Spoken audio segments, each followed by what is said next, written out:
So what do I think of it overall? If you binge through all of this, A, thank you, and B, sorry for the wind. But there was a consistent theme of how blunt the writing was and how it was just jarring and annoying. The dialogue is very blunt, and I mean blunt. The dialogue and the writing is very blunt here. The script writing is just so blunt, it's just getting a little annoying. I thought last episode was blunt. This is even more blunt. The conversations are blunt. That, I think, was probably my biggest gripe, and my loudest gripe. Thanks, Captain Obvious. It's like they didn't trust the audience. So this is not really about adaptation, it's about presentation. And the best way how I can communicate this is through the metaphor of two movies that basically share what's happening here in adaptation. Consider the original cartoon as Little Shop Around the Corner. And this Netflix version, the Good Old Summertime.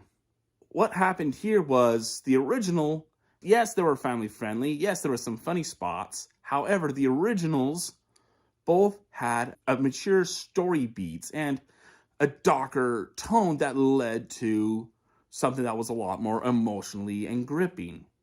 Now, in the remake, Netflix and Good Old Summertime, what happened here was that maturity was manipulated to make it far more approachable for everyone else. But they just removed the maturity. They removed these darker moments. They didn't allow the adult content of tragedy. They didn't really hold on to that. They basically removed it completely.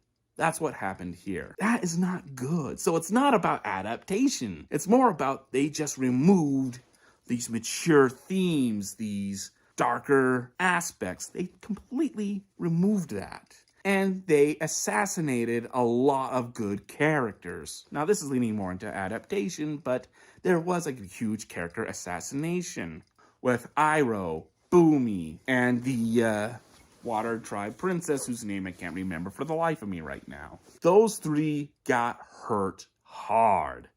And they were trimmed down so much, they couldn't do that much. Oh! They didn't have that same power. And Sokka, they completely removed a story arc of him beginning as a sexist to the very end. He's fighting alongside his girlfriend and Toph. So he had a huge character assassination as well. But he is probably one of the best things that holds the show together. There is a level of humor. And there's another problem with the show. There is no levity. They try their best to be so serious, they don't let you laugh loud. I think people don't understand, when they try to make this like the style of Game of Thrones, I think they didn't understand what they meant by that. When they think Game of Thrones, they think oh, it's going to be mature, it's going to be a lot more serious. We need that tone. That's what made Game of Thrones famous. No, what made Game of Thrones famous was its characters. And they weren't afraid to crack a joke once in a while. Do you know how to swim? The section says, no, but I can shout for help in 19 languages. Yes, Game of Thrones was still scary and intimidating and rough around the edges. I was hoping that this would be kind of like a family-friendly version of Game of Thrones. The production of it and the execution of the story. If they focused on that aspect, this would have been better. And execution-wise, I kind of mentioned it in the last two episodes. I'm going to say a little bit more here. And since this is an overview, I think I could break the time limit rule a little bit. So I can say this. The M. Night Shyamalan movie did a few things better than this show. Costumes, extras, and the set.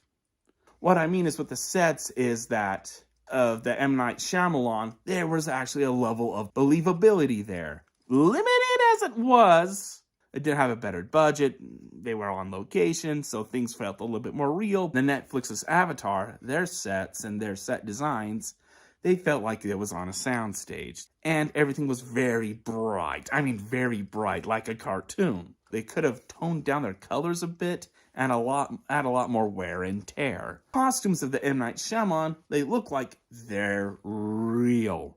But those are what I think the M. Night Shyamalan movie did better than here. And extras. It's weird. I never thought I would have this complaint. But extras.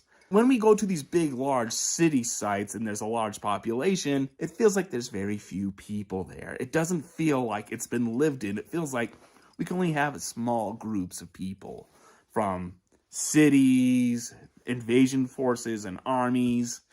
It doesn't feel like it is that. It just feels production. It didn't have a good look to it. So if I was to rate the Netflix version of Avatar: The Last Airbender, Season 1, I give it a 3 out of 7.